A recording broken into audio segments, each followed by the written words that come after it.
That first-class ticket had been paid for with 2 years of calculation, billions of dollars, and the pride of a woman who had been underestimated all her life.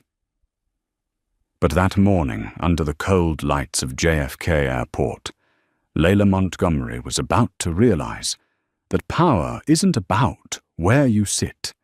It's about how you rise when others try to pull you down. At 7 in the morning, the flagship lounge of Sierra Pacific Air shimmered in a soft silver light. The scent of fine leather mingled with the gentle fragrance of bergamot, and the faint clatter of suitcase wheels echoed across the polished floor. In the far corner, Layla sat alone. Her long, curly hair was neatly tied back, her ash-gray cashmere sweater draped elegantly over her shoulders, paired with tailored joggers from Loro Piana. She didn't need a suit to prove her class. When you're a female tech billionaire, simplicity itself becomes a statement of power. The screen of her tablet glowed before her, reflecting the steely focus in her eyes. Lines of code and financial graphs danced across the display reports, scrolling endlessly. She barely heard anything beyond the rhythm of her own heartbeat, steady, controlled, mechanical. This flight wasn't just a trip. It was the final move in a chess game worth more than $11 billion, the acquisition of the Aero United Group. For 2 years, Layla had been redrawing the future of aviation through data artificial intelligence and vision beyond imagination. Helios Innovations, the company she had built from a 1-bedroom apartment, was about to become the controlling shareholder of Aero United. And within that empire lay its fading jewel, teetering on the edge of bankruptcy, Sierra Pacific Air, the airline she was flying with today. She had chosen a commercial flight instead of her private jet, not to save money, but to feel the real heartbeat of the beast she was about to own. It was a test flight, a secret inspection. She wanted to see how Sierra Pacific treated its passengers, how its people behaved when they didn't know who sat in seat 1A. Her phone buzzed. The name Michael Chief Operating Officer appeared on the screen. "The transfer documents are ready," his voice came through. "The Aero United board is waiting for your confirmation within 24 hours. Are you sure you don't want to take your private jet?"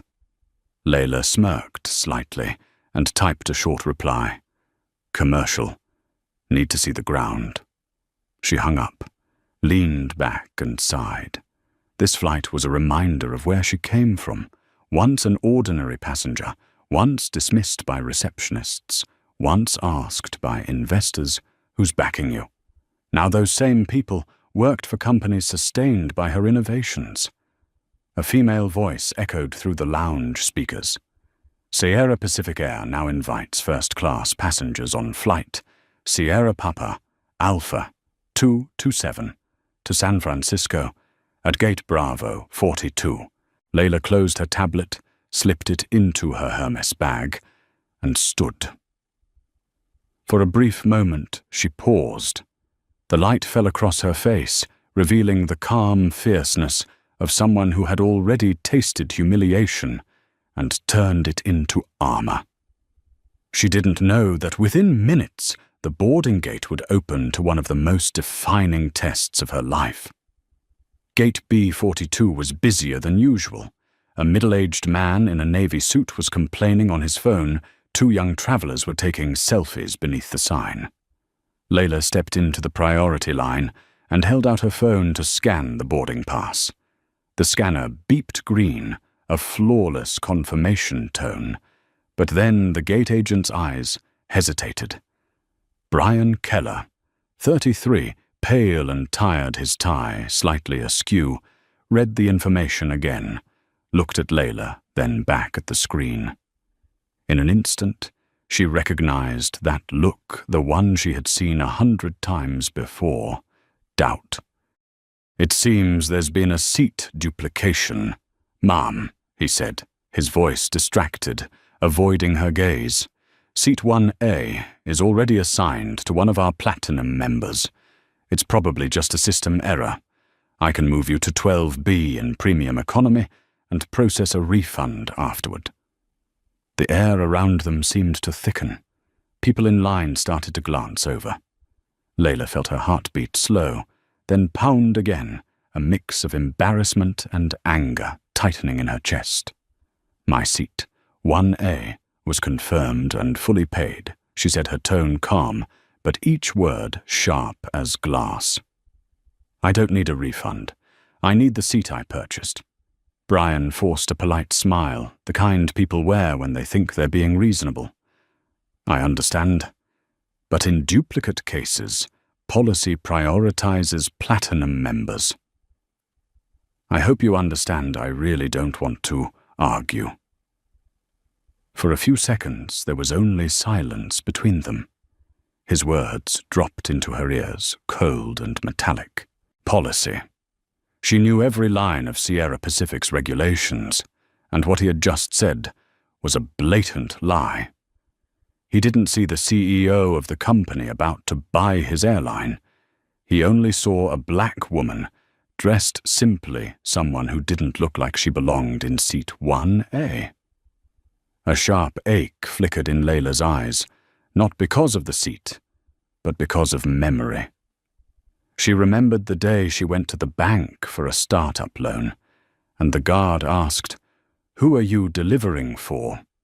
She remembered her first investor meeting, when a fund manager sneered, "If you don't have a white partner behind you, I'm not signing." And now, after 20 years, after billions of dollars and thousands of jobs she had created, she was still being treated as someone who didn't belong. Layla's hand tightened around her bag strap.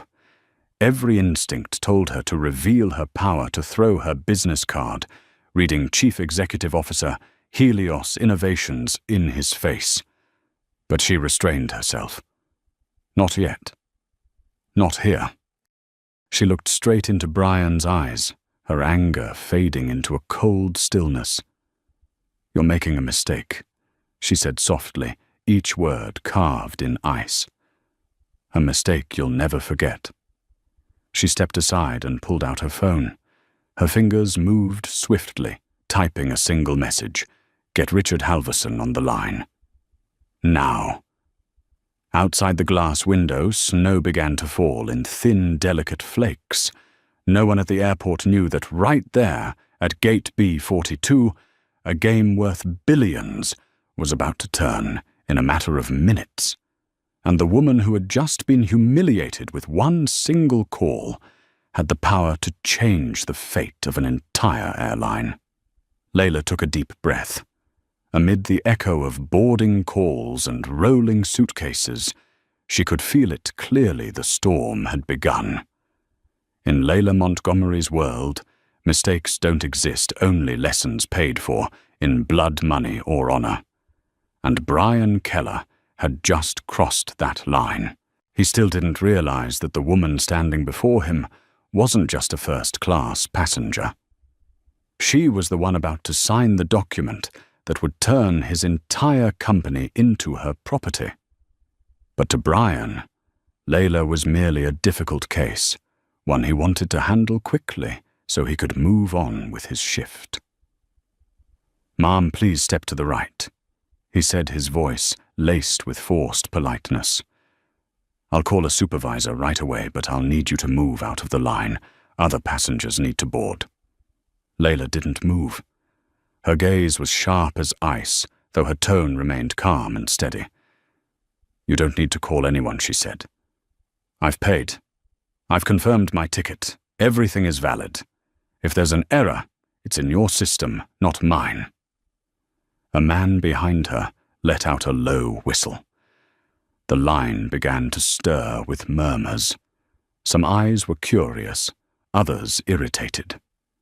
A blonde woman whispered to her husband, "She probably bought a discounted ticket and wants to sit in 1A. The words sliced through the air and Layla heard them clearly. Brian rolled his eyes and signaled to a rumpled man in a business suit nearby Paul Whitman, a Platinum Elite passenger. "Mr. Whitman, just a moment, please. There's a small issue. I'll sort out your seat right away." Paul glanced at Layla from head to toe, his lips curling into a half-smile. "I'm guessing it's a system error, or a human one," he said, shrugging his tone, joking but not really. "Either way, I'll be in seat 1A from now." Layla looked at him without a word. In her eyes, that smirk was the face of a system old, entitled, and convinced of its own righteousness. "Mr. Keller," she said slowly, "I'm asking you to check your system again." "Right now?" Brian sighed, irritation breaking through. "I already did. And I don't have time for this. You have two options. Accept seat 12B or wait for the 11:40 flight. You're holding up the boarding process." He reached out, intending to take her phone to help with the reassignment. In an instinctive motion, Layla pulled her hand back, holding her phone close to her chest. A heavy silence dropped between them, like a curtain of steel. "Don't touch my things," she said quietly. "You don't have that right." Brian pulled his hand back, awkward and flustered, forcing another uneasy smile. "You're misunderstanding. I'm just trying to help." "No," Layla interrupted. "You're not helping. You're commanding." Something in her tone made Brian falter. She hadn't raised her voice. She hadn't lashed out, but the weight of her words filled the space around them. Still with the crowd watching, he couldn't let himself appear weak. Folding his arms, he exhaled sharply. "I've done all I can. If you don't cooperate, I'll have security escort you out." A chill spread through Layla's body. Not fear, but that old, familiar disgust. She had once been kicked out of a conference room for being on the wrong floor. Once mistaken for an assistant when she was the founder herself. And now she was hearing that same line again, the echo of her past clawing at her dignity. Layla drew a deep breath. "Mr. Keller," she said softly, "I'm not leaving. And I promise you, in 5 minutes, you'll wish all you had to do was change my seat." She stepped back, took out her phone, and dialed William Price Helios's head of legal. William, her voice low but firm, contact Richard Halverson at Aero United immediately.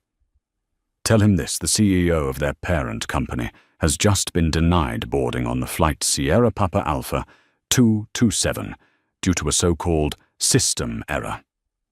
I want them to know that right now." William didn't ask a single question. "Yes, ma'am," he replied. She ended the call, her eyes never leaving Brian. He was pretending to look busy, typing furiously on the keyboard, as if that could restore his sense of control. 3 minutes later, the intercom phone on the gate counter rang sharply. A woman's voice came through, urgent and rapid. Brian listened, and his face turned pale. He glanced at Layla, stammering, "Yes, I understand. Yes, she's still here. I'll take care of it immediately." When he hung up, sweat glistened on his forehead. "Ms. Montgomery?" he said, his voice trembling slightly. "It appears there really was a system error." I'm so sorry for the misunderstanding. You may board now." Layla said nothing. She looked at him for a single moment, her eyes not angry, just empty, an emptiness that made him feel smaller than any reprimand ever could. She held her phone to the scanner again. The familiar beep sounded, and this time no one dared question it. As she walked away, whispers rippled behind her. "She looks fierce. I think she's someone important." She didn't look back. Only one thought crossed her mind in her own cold inner voice. "This is why I don't fly commercial." Walking through the jet bridge, Layla glanced through the glass window at the Boeing 787 resting quietly under the pale morning sky. its silver fuselage glinting in the light. A strange feeling rose in her chest, a blend of pride and deep disappointment. She was about to own that metal bird, to command thousands of employees like Brian, hundreds of crew members like the one she was about to meet. But was power enough to heal the sting of being diminished inside the aircraft? Linda Whitaker, the senior purser of Sierra Pacific, was checking the first-class manifest. She adjusted her perfectly styled blonde hair, offering a polite smile to Paul Whitman, the most frequent flyer of Flight 227. She had no idea that her world was about to collapse within minutes. Layla stepped into the cabin, leaving Brian behind, still trembling from that mysterious call from upper management. He didn't understand what had just happened, only that a creeping sense of dread had settled over him. Meanwhile, Layla sat down in seat 1A, her seat, and slowly fastened her seatbelt.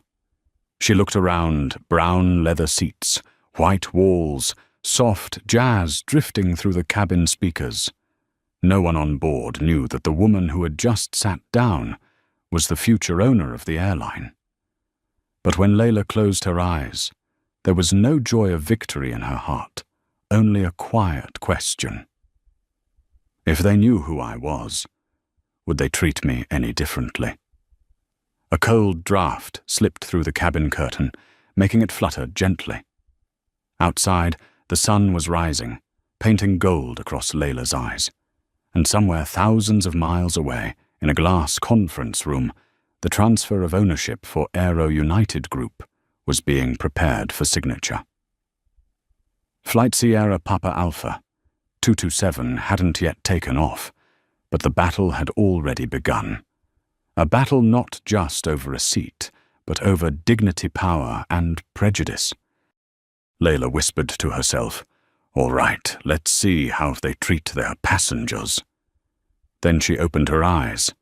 The storm was coming. The steady click of high heels echoed across the first-class aisle as Linda Whitaker, Sierra Pacific's veteran purser, appeared as if she had stepped out of an aviation magazine, blonde hair curled to perfection, lips painted a deep red, a navy uniform without a single wrinkle. Yet behind that courteous smile was the gaze of someone who had spent decades serving important people and had learned to decide who deserved that service. Layla looked up as Linda stopped in front of her. "Welcome aboard, Ms. Montgomery." Layla answered her voice, quiet but firm.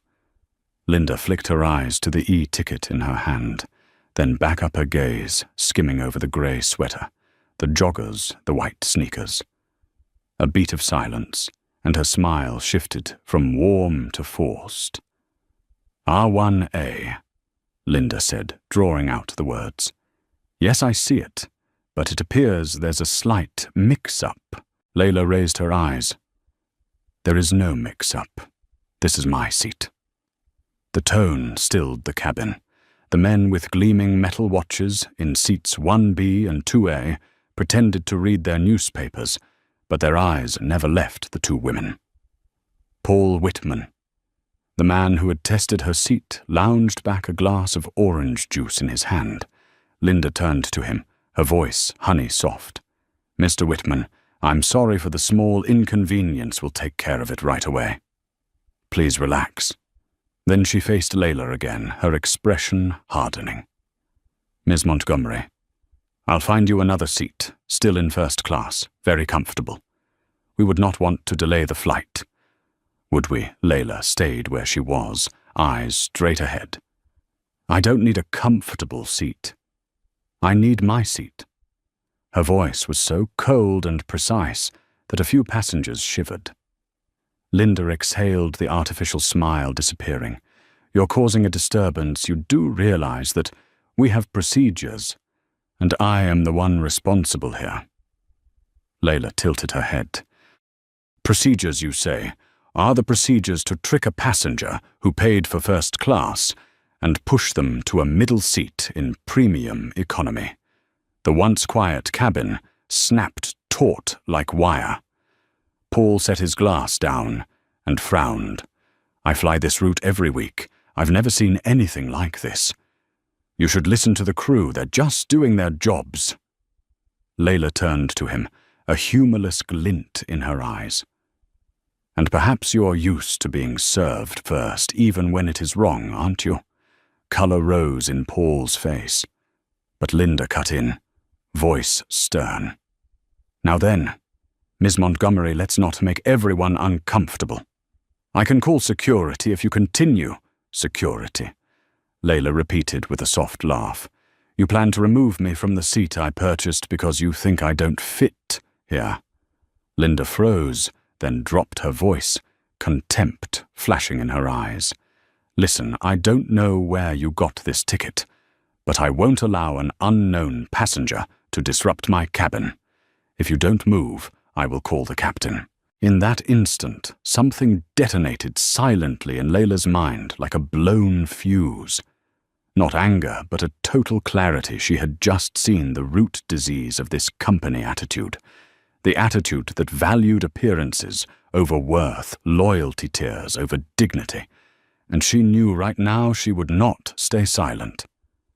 Layla drew a deep breath and rose slowly. Her eyes never left Linda's. Call him.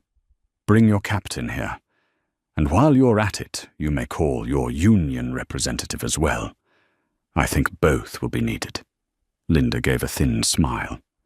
I don't need a union to deal with someone like you. Oh, you will.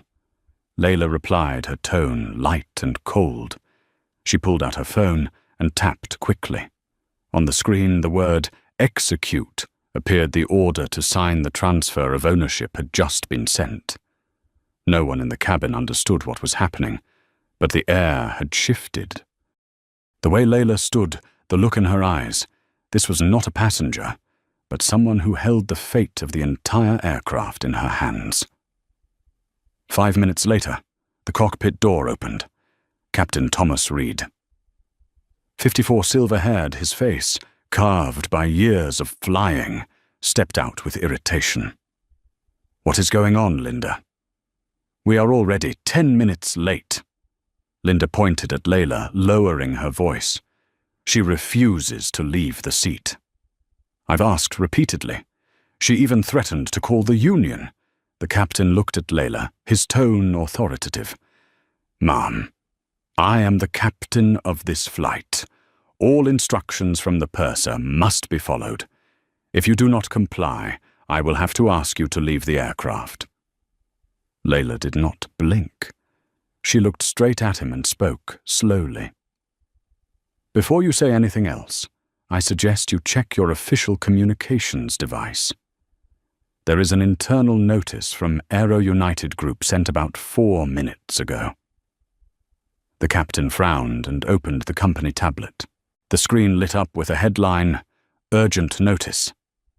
Helios Innovations has completed the acquisition of 62% of Aero United Group. Effective immediately, Ms. Layla Montgomery is appointed chair of the Interim Oversight Committee. As his eyes reached that line, his expression changed. Standing behind him, Linda had not yet grasped it. Captain, what is it? She whispered. He looked up, fear now plain in his gaze. Miss Montgomery is Miss Montgomery, he stammered. Layla calmly fastened her belt and spoke softly, just loud enough for the whole cabin to hear. Yes, it is me. And yes, I am the person who just bought this company. The air froze. Every eye turned to her. Paul Whitman clenched his glass fingers. Trembling lips parted without a sound. Layla faced Linda. Ms. Whitaker, she said, her voice, like steel, effective this moment you are suspended from duty. You may gather your belongings and leave the aircraft. As for Captain Reed, you will remain, but await a review of your command judgment. I want this flight to depart with the reserve crew within 10 minutes. Linda blanched. You can't, I just did. The words fell like a hammer. No one dared argue. Hands shaking, Linda gathered her papers, eyes wild with confusion. As she stepped out of the cabin, Layla watched her go, not triumphant, only solemn. She knew she had just triggered an earthquake, and that the ground beneath all of them would not be still again. The captain nodded, his voice rough. "We'll arrange a new crew, ma'am." Layla answered only, "Good. And remember, change begins with how we treat people." The cabin door closed. Outside, the snow had stopped. Inside, the Boeing 787 thrummed softly, engines spooling up wind, whispering along the wings. Layla leaned back and closed her eyes. She had just taught them a lesson in power. Yet deep in her chest, something remained unsettled, a faint sense that another storm larger and darker was waiting ahead. 5 minutes. 5 minutes for an airline to change ownership. 5 minutes for a woman to prove that sometimes power doesn't need to shout, it only needs to be pressed by a single fingertip. Outside, the thin snow was melting on the glass of JFK Airport, but inside the first-class cabin of Sierra Pacific Air, the air had grown heavy, almost suffocating. Captain Thomas Reed still stood frozen before seat 1A, his hand gripping the company tablet tightly. He'd reread the announcement, hoping he had made a mistake. He hadn't. Everything was clear, cold, absolute.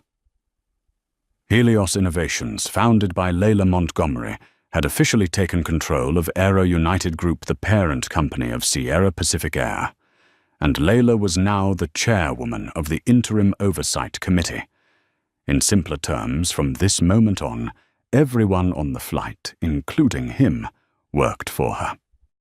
Layla remained seated in her chair. She didn't need to stand, didn't need to raise her voice. She only needed to look. Her gaze swept through the cabin like a blade, cold and sharp. "Captain Reed," she said, her tone low and perfectly controlled now. "You understand why I told you to check your device, don't you?" The captain swallowed hard, his voice trembling. Yes, ma'am." "It seems there's been a misunderstanding." "There's no misunderstanding," Layla interrupted, calm but cutting. "What I do understand is that men like you are used to not checking anything. You're used to believing that only people who look like you belong in this seat." No one spoke. The cabin fell silent, except for the distant hum of the engines. Layla turned her eyes to Linda Whittaker, still standing motionless, her face pale as paper. "Mrs. Whittaker." Layla said each word deliberate. "You called me a troublemaker. You threatened to remove me from this flight for daring to ask for what I paid for. And you did it because you believed I would stay quiet, because I don't look like someone who belongs in seat 1A. Isn't that right?" Linda's lips trembled as she tried to speak. "I was just following protocol." Layla tilted her head slightly, a cold smile touching her lips. "No, you were following habit. And now I'm going to teach you the difference between protocol and prejudice." She lifted her phone. The screen glowed with the words, "Execute confirmed." At that very moment, an automated message was sent across dozens of internal inboxes throughout the Aero United system. The signal traveled through the corporate network. Control centers, operations departments, even the legal office at the San Francisco headquarters received it simultaneously. Within minutes, the management of the entire conglomerate shifted to Helios Innovations. There was no thunder in the sky, but for Sierra Pacific lightning had just struck in broad daylight. Layla placed her phone calmly on the table and fixed her eyes on Linda. "You have 5 minutes to gather your belongings and leave the aircraft. As of this moment, you are no longer an employee of Sierra Pacific Air or of any subsidiary of Aero United." Linda stumbled back, breathing fast. "You can't do this. I've been with this airline for 30 years. And in those 30 years, Layla cut her off. How many times have you judged people by their appearance? How many times have you made passengers feel like they didn't belong here? I don't need your answer. I just need you to leave. Captain Reed still hadn't moved. Layla turned her gaze to him. As for you, Captain, you will complete this flight, but treat this as your final evaluation. I want a new crew. I want a full written report on Mrs. Whittaker's behavior and the staff at Gate Bravo 42. And I want this plane airborne within 10 minutes. He nodded shakily. Yes, ma'am. I understand. Paul Whitman, the platinum passenger, had remained completely silent. Now he rose awkwardly, stammering, I didn't know who you were. I'm sorry if I... Layla didn't turn her head. Mr. Whitman, I don't need your apology. I just need you to do the right thing. She pointed toward his carry-on bag. That's my seat. Paul's face flushed red as he stood, nearly stumbling as he hurried toward the rear rows. A few other passengers bowed their heads, avoiding her eyes. They knew they had just witnessed something rare, real power, quiet, unquestionable, and undeniable. As Linda walked out, tears streaming uncontrollably, Layla said nothing. She watched her go, her face, neither vengeful nor proud, only somber. There was something in her eyes like a woman punishing herself for having to punish others. 5 minutes later, a new crew entered the cabin. They bowed, slightly timid, no one daring to speak. Captain Reed turned back, his voice rough. We're ready, Ms. Montgomery. Layla nodded once. Take off. The engines roared louder. The Boeing trembled, then lifted off the runway, climbing into the freezing New York sky. At 10,000 meters, the morning light poured across Layla's face, glinting in her eyes like silver. She sat in silence. Untouched champagne on the tray, no appetite for the breakfast menu. Beside her, her tablet lit up with a message from Michael, the Chief Operating Officer of Helios. Done. Ownership transfer confirmed. All yours now. She read the words 3 times. All yours now. Everything. The numbers, the contracts, the names that once inspired fear was now in her hands. Yet instead of triumph, a hollow emptiness spread through her chest. Layla turned to the window. The sea of clouds stretched endlessly serene to the point of deception. She remembered Linda's pale face, Brian's trembling hands, Captain Reed's terrified eyes. She had taught them a lesson.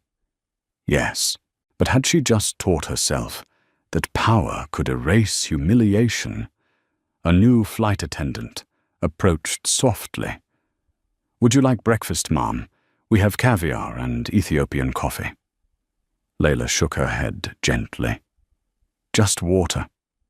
She reopened her financial report on the tablet, trying to lose herself in the comfort of numbers, a world where no one judged by skin or voice. But the words blurred, dissolving into the sound of wind rushing past the window. Somewhere inside she knew every victory comes with a price, and today she had just paid the first installment. The aircraft sliced through layers of cloud sunlight gleaming against Layla's eyes. Somewhere deep inside her, a voice from the past whispered, Justice doesn't always require power, Layla, but power always pays the price for justice. She slowly closed her eyes. Below, the command systems of an airline empire trembled. Above the clouds, one woman had just altered its entire course in only 5 minutes. The first-class cabin was drowned in silence, the kind of silence that feels like an explosion no one heard. Captain Thomas Reed still stood there, tablet in hand, his eyes drifting along the rows of seats, as if trying to make sense of a world that had just flipped upside down. 10 minutes ago, he had absolute authority over this Boeing. Now he had only one authority left, the authority to take orders. Layla Montgomery said nothing. She sat still in seat 1A, her back against the chair, her gaze turned toward the window. The morning light slid across her cheek, revealing a calm so composed it was almost chilling. She didn't need to act powerful. Her silence was power. Captain Reed took a slow breath and nodded. "Mrs. Montgomery, we've arranged a reserve crew. The previous team will be handled according to your directives." Layla turned slightly, her voice even and composed. "Good. Let's treat this as the beginning of a new era, one where passengers are respected, regardless of how they look." Beside her, Paul Whitman, the man who had once taken her seat, sat motionless in row 2, his eyes fixed on the floor. The glass of orange juice in his hand trembled, droplets falling onto his polished shoes. He had never imagined a day like this, witnessing a black woman, humiliated only minutes ago now, holding the power to decide the fate of an entire airline. A new flight attendant, young and visibly nervous, approached Layla. "Would you like anything else, ma'am? We've just replaced the service crew." Layla shook her head lightly. "Nothing. I only need professionalism." The words made the young woman blush and bow quickly. Outside, the Boeing began to taxi, engines humming softly, the wheels streaking a white trail across the tarmac. As the aircraft lifted off, pressure shifted and the metal frame vibrated, singing its quiet greeting to the sky. In that moment, Layla felt a surge of electricity run down her spine. Power! But beneath that pulse was another wave, cold, bitter, and hollow. 2 hours later, the plane cruised steadily at 35,000 feet. Soft daylight filtered through the window, glinting off the walnut table. Layla opened her tablet and received a notification: transfer complete. All operational control under Helios Innovations.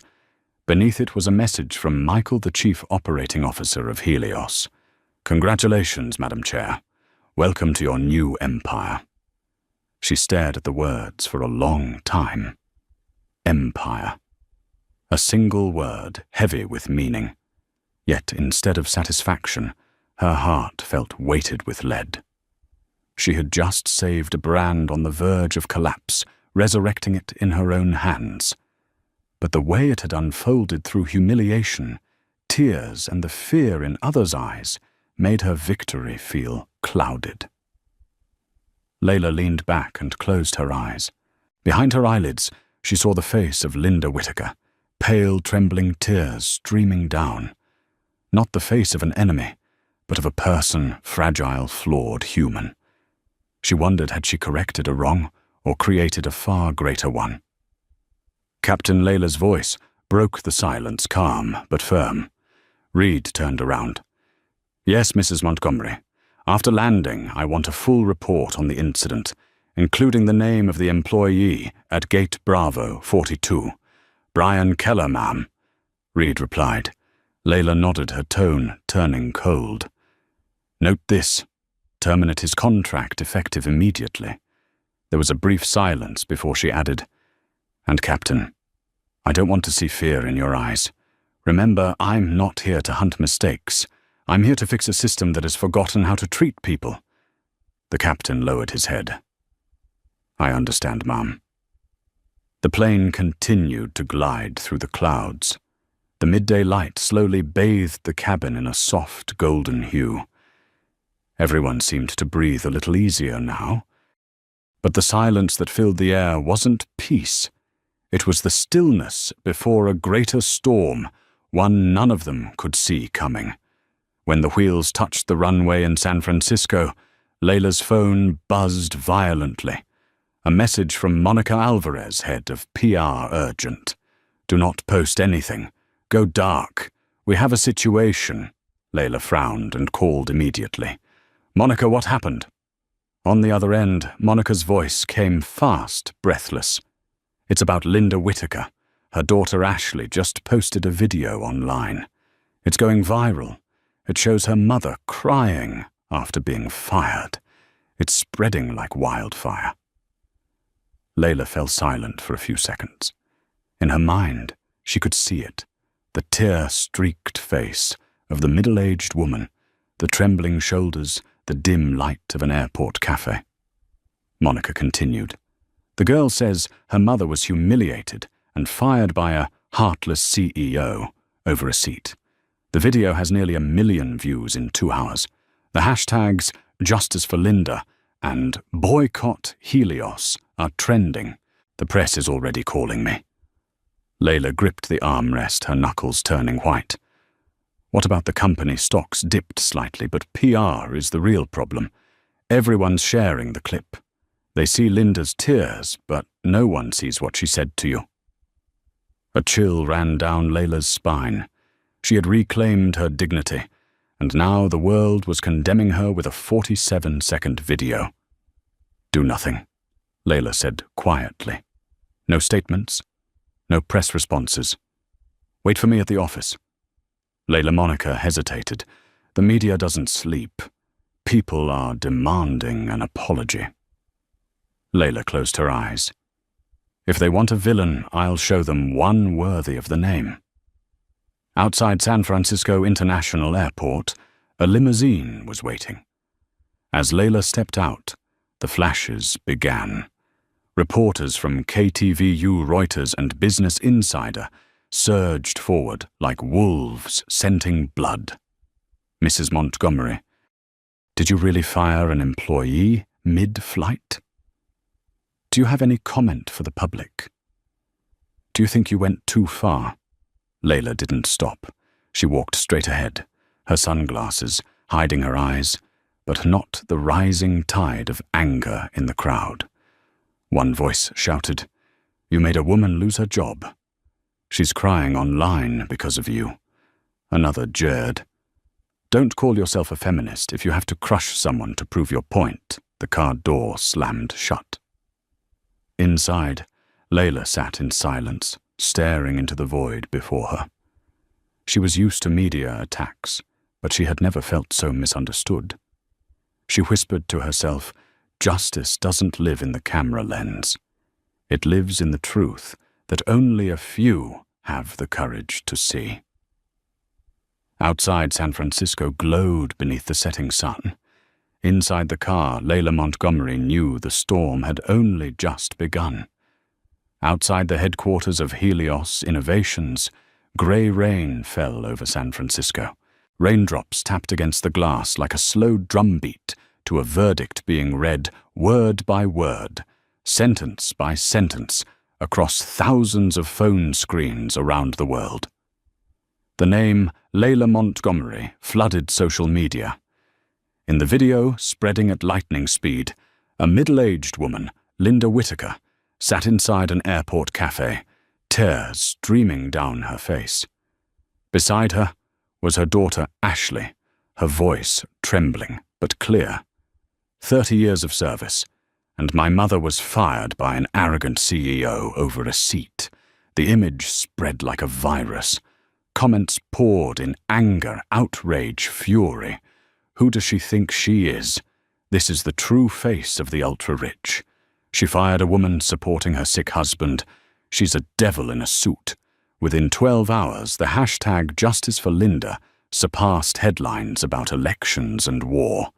From Twitter to TikTok, from CNN to the Daily Mail, Layla became the symbol of power stripped of humanity. Inside her office on the 42nd floor, Layla stood before the glass wall overlooking the city. Below, streams of car lights pulsed like veins, while in her chest, her heartbeat was uneven, a clash between reason and fear. Behind her, a large screen blared breaking news. Helios CEO Montgomery under fire for humiliating long-time flight attendant. Stock down 7%, unions threaten strike. Power privilege and prejudice in the skies. Layla didn't turn around, but she heard the door open. Monica Alvarez, the head of PR, entered her raincoat, still wet, her face etched with worry. "Layla, it's worse than we thought. The international press has picked it up. BBC, the New York Times, Reuters all reaching out." Layla's voice was steady. "And the Aero United board, they've called for an emergency meeting tonight," Richard Halverson said, and I quote, "We need to talk about your image." And worse, the pilots' union just declared a mass sick-out. Hundreds of flights are cancelled. Layla turned slowly, her gaze draining the room of its light. The entire system is in revolt over a 47-second video. Monica stayed quiet, then said softly, "A video, yes, but one that hit at the perfect time. The world sees the tears, not the cause." Layla nodded slightly. The world loves simple stories. One villain, one victim. They don't want the truth to have shades of grey. Her voice was hoarse. But this time, the price of grey is an entire empire. At 8 that evening, the boardroom of Aero United Group glowed bright under the lights. On the large screen, 12 faces appeared in a video call. None of them smiled. At the center of the table sat Richard Halverson, the acting chairman, the same man who had once pretended to cooperate with Helios during the acquisition. Tonight he sat upright, his eyes sharp as blades. Mrs. Montgomery Halverson began his tone calm, but edged with gunpowder. "We are facing the biggest PR disaster in this company's history." Layla crossed her arms, her tone steady. "The disaster didn't come from my actions, but from the rot in the system you built. I just exposed it." A female board member, Karen Doyle, cut in. "You didn't just expose it, you tore it apart in front of the world. You fired an employee on a plane, no HR, no documentation, no due process. And now you're the face of cruelty." Layla replied, each word hitting the table like a gavel. "Cruelty is letting discrimination live for decades and pretending it's normal.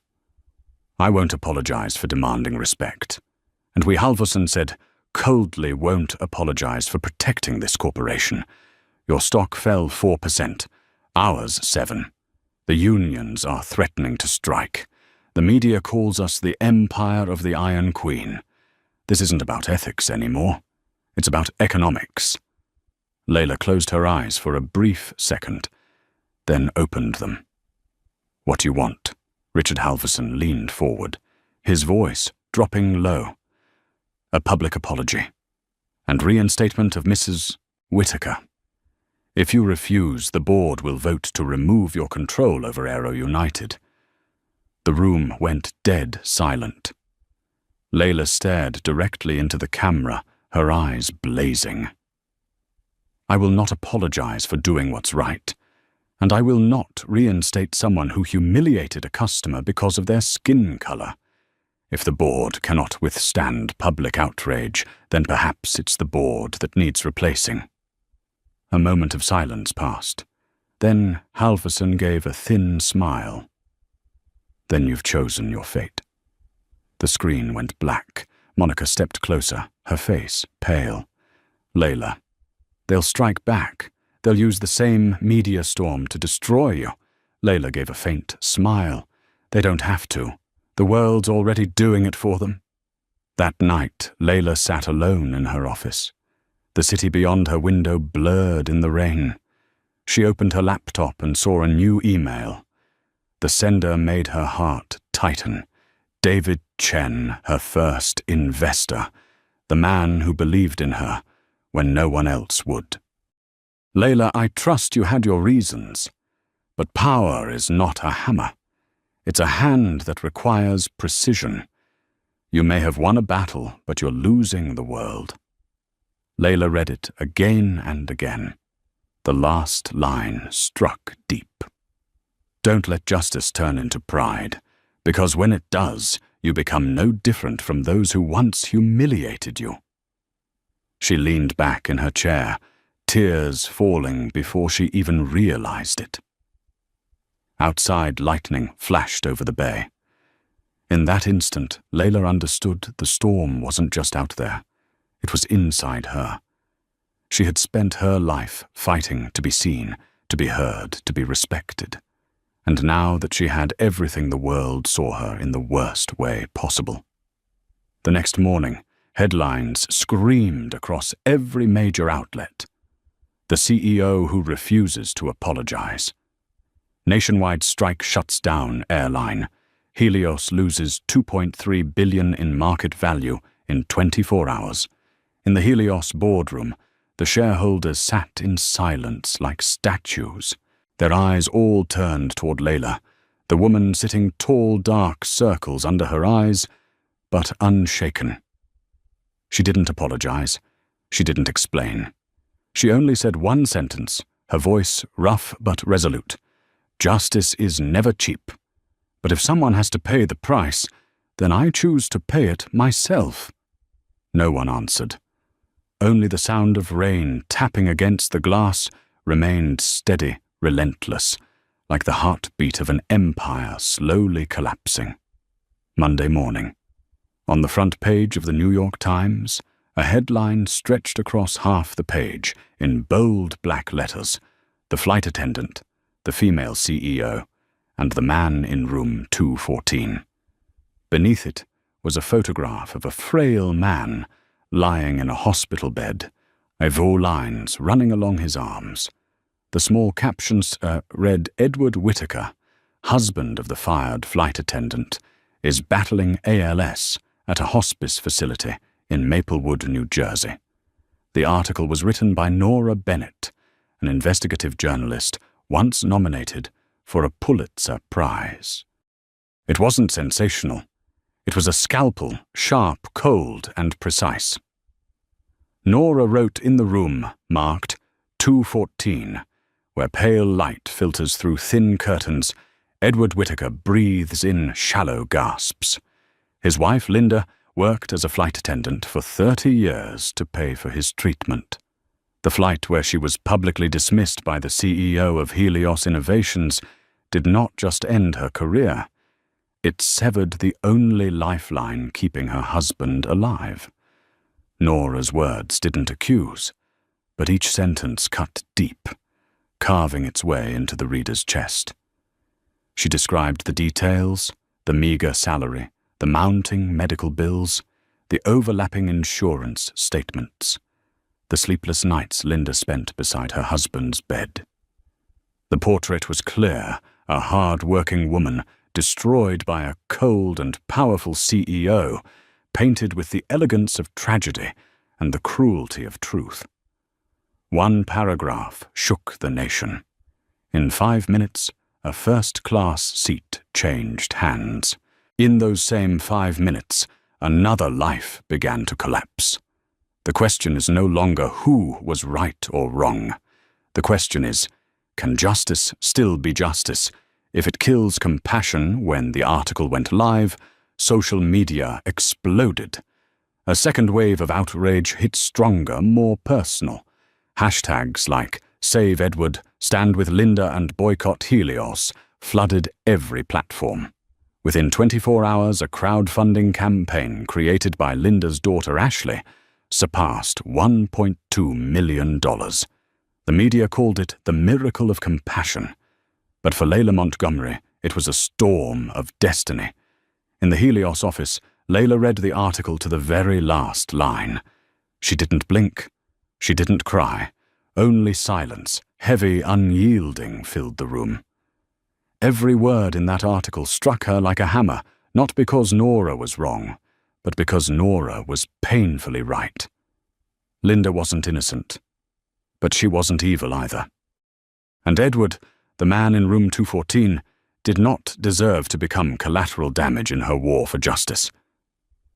Layla rose from her chair and walked to the wide glass wall. Outside, San Francisco glowed in the morning sun, in stark contrast to the storm consuming her reputation. Behind her, Michael Helios's chief operating officer stepped into the room. "Layla, we have a serious problem. Bennett's article spooked the investors. They're demanding an emergency meeting. How bad stock's down 12%. The union's gone nationwide with the strike, and the Aero United board is preparing to vote you out of operational control. Layla turned her gaze deep and calm. Are you afraid, Michael? He said nothing. His small nod was answer enough. Don't be, Layla said quietly. I've lost everything more than once. Every time I lost, I learned to rise higher. Meanwhile, inside Aero United's boardroom, the tone was completely different, chaotic, bitter, and brimming with calculation. Richard Halverson slammed his hand on the table. We can't let one woman turn this entire company into a circus. She's turned justice into her own PR campaign. Heads nodded around him. One member spoke up. The stock's in free fall. The public hates her. This is our chance to take back control. Halverson narrowed his eyes. Then we vote. Tonight.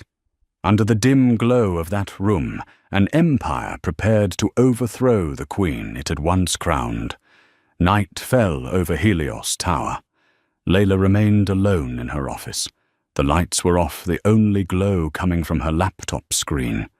On it, a blurred image from Nora Bennett's interview played Edward Whittaker, speaking softly from his hospice bed. I'm not angry, he whispered weakly. I just hope my wife can smile again. The simplicity of his words pierced through Layla's armor. Her chest tightened heavy with guilt. She was no longer the powerful CEO. She was a woman who had once been crushed by the world and had now unintentionally crushed someone else. She asked herself, had she really been fighting for justice or just punishing the world for what it had once done to her? The question echoed inside her unanswered. At 3 a.m, Layla's phone buzzed. A message from David Chen. Layla, the Helios board is calling an emergency vote. Please stay calm. If you fight them now, you'll lose everything. Layla read it, then smiled faintly. I already lost it, David. The only thing I have left is the truth. She opened her laptop and began typing a letter. Title statement, For those who still believe in dignity. The sound of keystrokes filled the dark room, mingling with the rain tapping against the glass. Each word fell like a heartbeat, steady, deliberate, as if written by someone preparing for an ending, or perhaps a new beginning. I do not apologize for standing up, but I regret forgetting that in the fight for dignity, humanity must come before power. I never wished for anyone to lose their job or their faith in what is right. If my actions brought pain to a family, I will take responsibility, not through words, but through action. She stopped, her eyes stinging. This wasn't a statement for the media.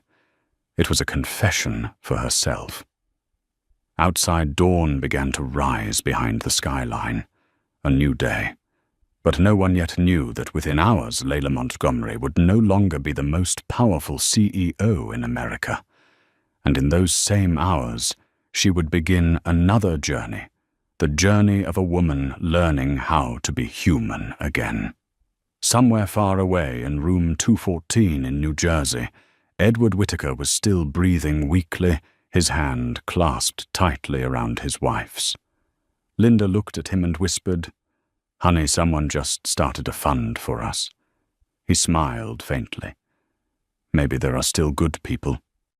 On the hospice television, the headline about Layla still glowed red and harsh, from tech hero to symbol of arrogance.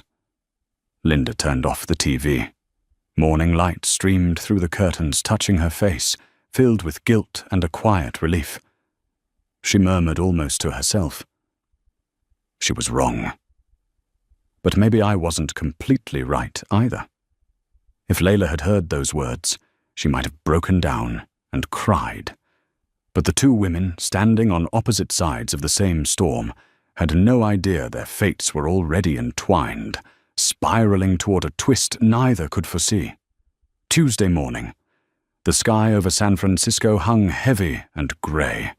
Thick clouds crawled past the Helios Tower, their reflections sliding down the glass facade like shadows over a crumbling empire. Inside the conference room on the 50th floor, the very heart of Helios Innovations' power, the air was dense, burnt out like ash after a fire. On the table lay stacks of emergency printouts, plummeting stock charts, hundreds of angry shareholder emails, and the front page of a magazine showing Layla Montgomery beneath a bright red headline, "The Most Powerful Woman in Silicon Valley and Her Greatest Fall." 12 seats around the table, all filled. No one spoke. Only the slow ticking of the wall clock counted down to her execution. The door opened. Layla entered. She wasn't wearing her usual power suit, just a white shirt and black slacks. Her hair neatly tied back. Her face was calm, her eyes sunken from sleepless nights. Every gaze in the room turned toward her, a mixture of fear, pity, and the silent distance of those who once worshipped her as a hero. "Thank you for coming," said David Chen, the veteran investor who had once believed in her when no one else did. His voice was deep, heavy with sadness. "Layla, we all know why we're here today." She sat at the head of the table. Fingers interlocked her voice, low but clear. "Because of a 47-second video." No one laughed. Michael, the chief operating officer, and her most trusted ally, slid a folder toward her. Not just the video. It's what came after stocks, down 18%, 2.5 billion in lost value partners, pulling out, and a nationwide union strike. Helios is bleeding, Layla. "Helios isn't bleeding," she replied, her gaze unflinching. "It's losing courage. I built this company from nothing, not so it could tremble before a mob." Another board member, Karen Doyle, slammed her hand on the table. "Don't you get it? You're not fighting prejudice anymore. You're fighting the entire public, and you're dragging all of us down with you." Layla looked up, her voice, rough stripped of its former sharpness. "What do you want me to do? Apologize? Kneel before a camera so the world can feel comforted. Justice cannot be bought with fake tears." Karen's eyes hardened. "No one's asking you to kneel, Layla. We just want the company to survive. And for that to happen, you need to go." The words fell like a stone into still water. No one breathed. No one dared meet Layla's eyes. She smiled faintly, a smile without emotion. "I suppose this is the part where you all vote." David Chen nodded slowly, as if each word weighed a ton. "We'll proceed with emotion. Effective immediately, we propose to suspend Layla Montgomery's executive authority as Chief Executive Officer of Helios Innovations, reassigning her to the honorary role of Founder and Chief Visionary Officer, with no signing or operational rights." A long minute passed. Then, one by one, hands began to rise. Michael hesitantly, Karen firmly, one after another. 11 hands. David bowed his head. "I'm sorry." Layla looked around the room, exhaled softly. "No need to apologize. You're only protecting what I once taught you to value profit." Her voice was so calm it sent a chill through the air. The meeting ended after 15 minutes, but its echo lingered like a haunting. People filed out quietly, avoiding her eyes. Only Michael stayed behind. He stood there for a long moment before saying, "Layla, I didn't want this. But the company needs a new face." She looked at him gently. "I know. And I chose you as COO because I knew you could do what I couldn't. You mean, betray you." She shook her head slightly. "No. Survive." Michael turned away, unable to speak. When the door closed, the vast room was silent, except for the rain tapping against the windows. Layla sat again at the head of the table, the seat of leadership, the seat of her past. In front of her was a small nameplate, Layla Montgomery, Chief Executive Officer. She removed it and set it on the table, her hand trembling slightly. Once she whispered, "I lost everything because they underestimated me. Today I lose everything because I defied them." Her voice drifted into the empty room, blending with the sound of rain. 2 days later, Helios released an official statement. The company has appointed Mr. Michael Hale as Interim Chief Executive Officer. Ms. Layla Montgomery will transition to a creative advisory role focusing on community initiatives. The market responded immediately. The stock stopped falling. The press called it a wise move to restore public trust. Online people called it a fair price for arrogance. Layla read it all without expression. In her high-rise apartment, she sat watching the news ticker scroll across the television screen, from feminist icon to cautionary tale of power abuse. She gave a faint laugh. Icon. Cautionary tale. Whatever they need to make sense of me.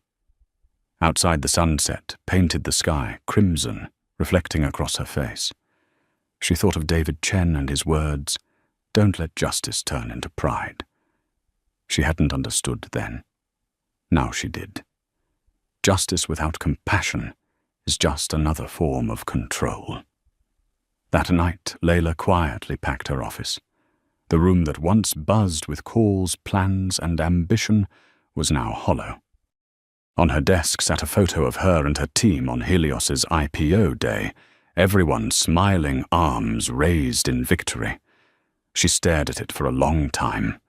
A tear fell onto the glass, blurring her own smile in the picture.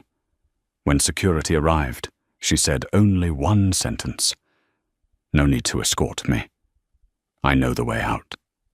Layla walked down the long hallway, her reflection flickering across the glass walls.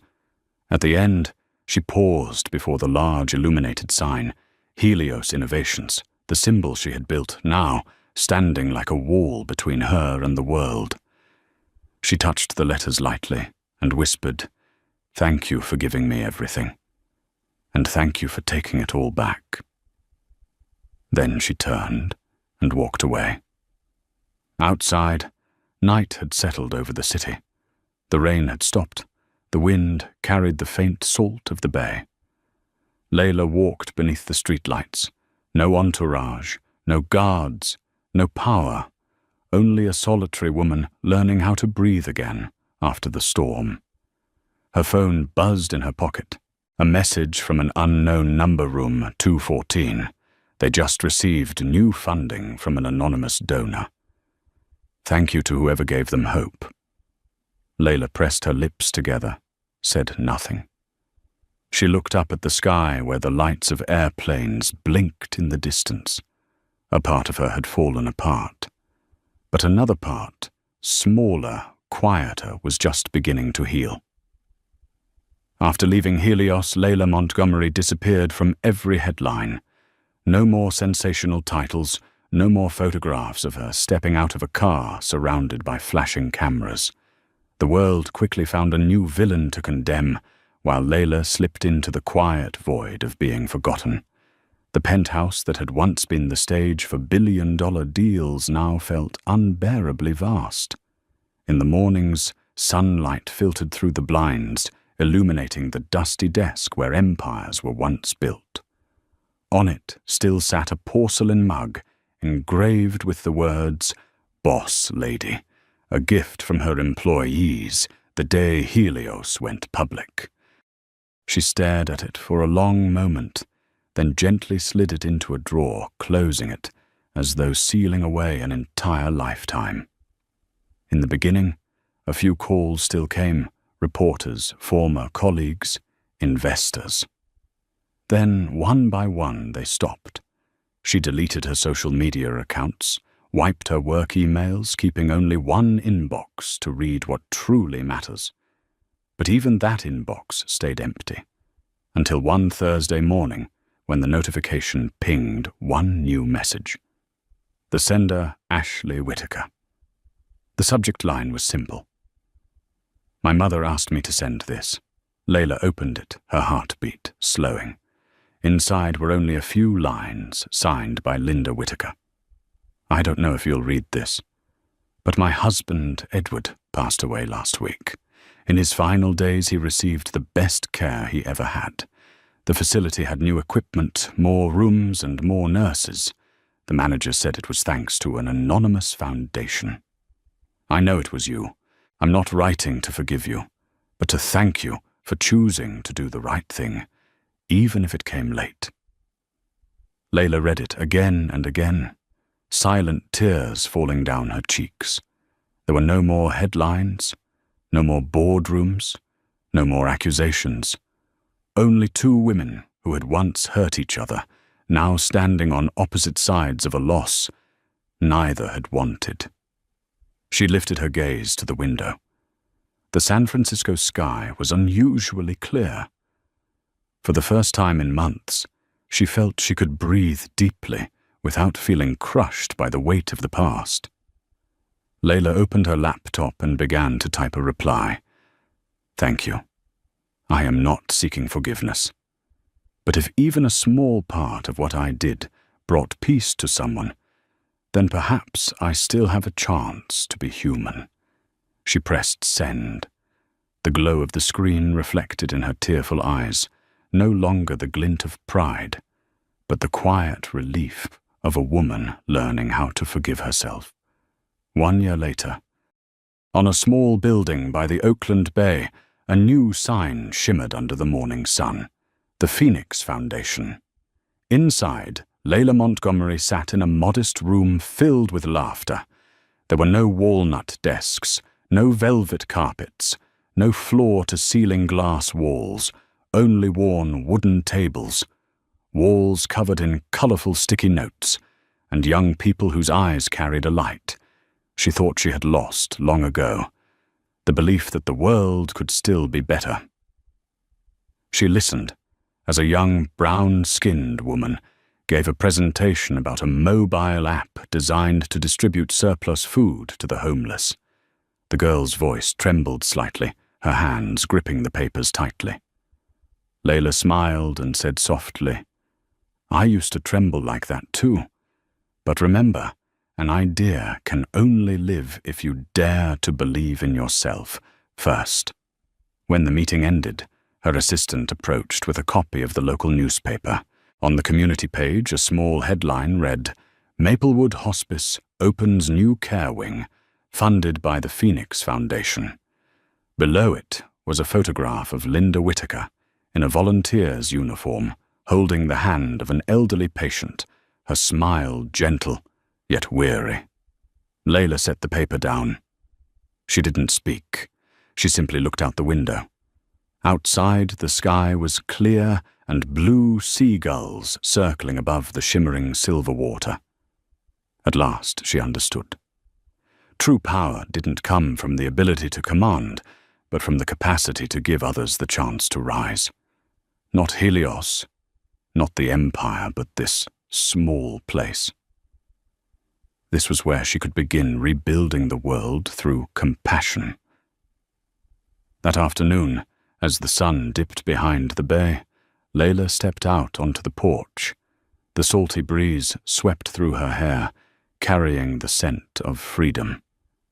She closed her eyes and whispered, Thank you for burning me so I could learn how to fly. And as the sunset reflected across the sign of the Phoenix Foundation, her shadow blended with the light, not as a symbol of power, but as a testament to rebirth. From the perspective of an expert in ethics and leadership culture, the journey of Layla Montgomery is not just a story about justice. It is a mirror reflecting a very real paradox of the modern world. When power is not guided by compassion, justice can easily become a weapon. Layla once had everything intelligence, status, control, but she had to lose it all to realize that true strength does not lie in the ability to make others fear you, but in the ability to make them believe in you. She once used power to punish, then used empathy to heal. And in the moment she chose to rebuild instead of destroy Layla, not only saved others, she redeemed herself. In a world where every tweet can become a verdict, her story reminds us that what matters is not who is right, but how we choose to do what is right. Sometimes, losing everything is not the end, but the chance to rediscover what matters most: dignity.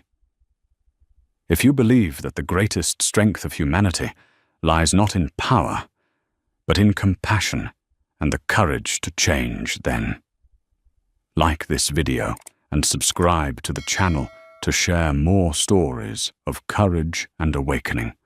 And before you go, leave a comment with the words that reflect your belief in what is right. Hold your dignity.